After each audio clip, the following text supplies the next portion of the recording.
but I guess they don't get any pudding since they didn't eat their vegetables.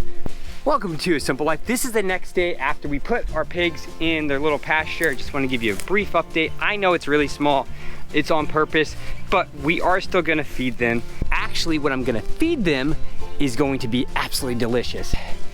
The feed I brought them is from my neighbor. They grow organically. I brought them a whole entire half a 55-gallon drum of the scrap vegetable cuttings from their CSA. And now these guys are gonna be in here for at least 4 days, maybe, yeah, probably about 4 days. So I really want this to be shredded.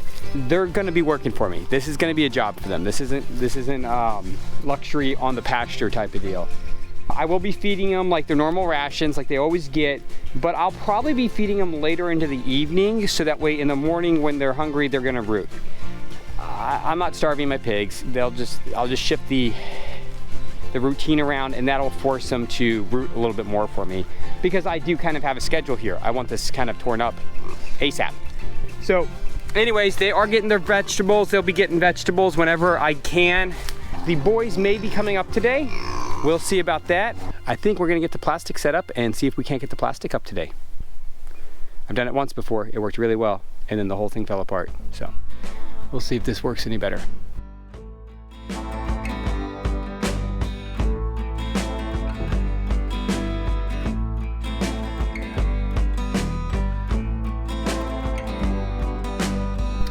Well, the plastic is up. Now we just need to get the wiggle wire in and get it all down and stretched. The boys are heading up right now, I was told. So I'm going to get the excavator moved, and then we will get the plastic stretched.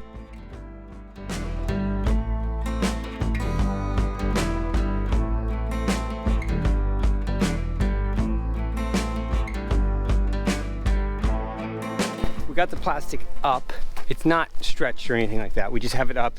We have a couple pieces of wiggle wire in on the top here and at the top on the other side. I'm not looking to close the ends off, and it's crazy, you wouldn't think, but you can already feel the heat building up in here. It's really quick. That's really insane. So we are not looking to close the ends off. Not at all. I don't have fans. Not interested in closing the ends off, but I am interested in making sure that my soil doesn't get rained on, because it kind of feels like we could be getting some spring rain still. I know it sounds very counterintuitive to not want it to get rained on, but let me show you. I'll show you exactly what I'm talking about, because it's gonna make a ton of sense here in a second. See all these little guys? Those are all weeds, okay? These are all weeds, okay? Every last one of these is a weed. Hey, how do I know these are weeds? Well, because this is all potatoes, and that's my potato leaf right there. They're only around where the water is. I really don't have any in here. I have some around here, see them? They're all right here, right next to where the water's at. So by not having any real water in here, I'm not having a lot of weeding. Now, I'm not gonna do this, but if I took you over to Herman's garden, his whole entire garden is covered in those little weeds. Like, it's crazy. Seriously crazy. Like, he spent the last 2 days weeding. I'm not doing that. I'm sorry. It just ain't happening. So I don't have the time for that amount of weeding. So what I'm going to be doing is I am going to go through and I am going to weed, obviously get these guys out. But I can do that really easily once my plants start to come up with just a little hoe. That is the plan. The plan is to make this so that way I don't have to spend hours doing something that I don't really want to do. I mean, I have to do it because I'm growing a garden, but I don't want to spend a lot of time doing it. The other thing I'm learning, I've learned a lot during this process. The other thing I'm learning is I am learning that there's a lot, I could have done a lot more in here than I did.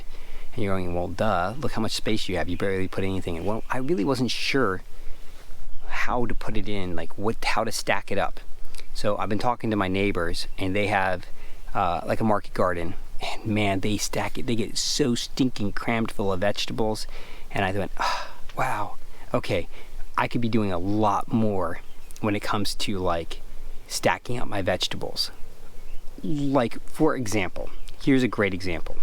Okay, I could have taken my onions, okay, and I could have put my onions here So it would be kale, onions, leeks, and kale, all right here. Instead, they're over there, okay, like it's all spread out. Well, by doing kale, onions, leeks, and kale, I know the difference between my leeks and my onions, and I can tell the difference between my kale and my leeks. And my kale starts to kind of block out the ground, keeps the ground shaded, and my onions and my leeks are just towers.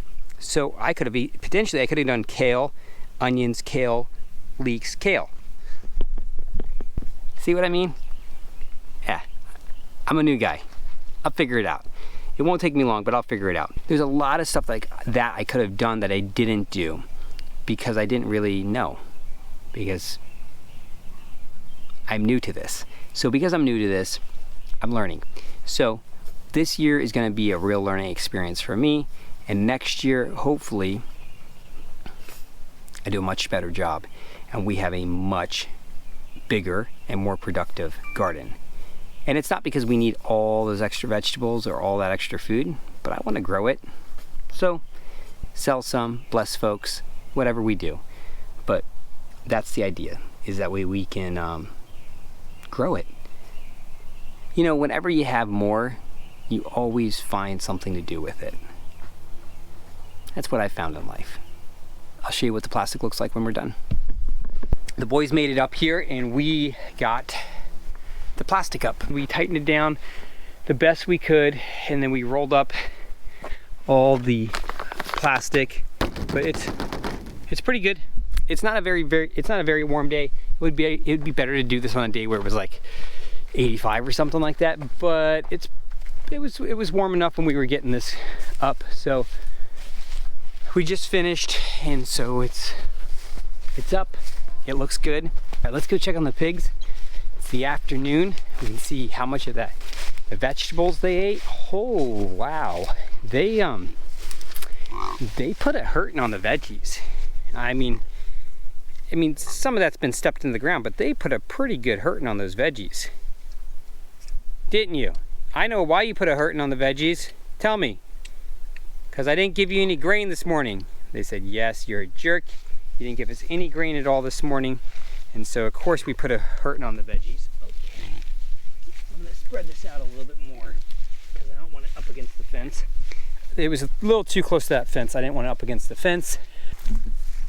So I put the grain right there, and they are going to go to town now and just work that over really good right down in there. And they'll like that. That'll be really nice. That'll be a good treat for them. The vegetables are really great for the pigs, but they don't have the energy that a grain like a sorghum or a corn. And typically what these guys get is a mix. It's got like organic alfalfa, sorghum, split pea, or a field pea, like a dry pea, and an oat, and I can't remember what else. I'm trying a new mixture with them, and I can't remember what the rest of the recipe is. But that's what it is. That's what they're doing. But they did a really good job. They really devoured a lot of those vegetables. You guys remember what was there. And now they're over there doing that. You can see they got in here, and they've started to do some tilling. They haven't even been in here for 24 hours, so they're doing a good job. Well, thank you so much for joining us today on A Simple Life.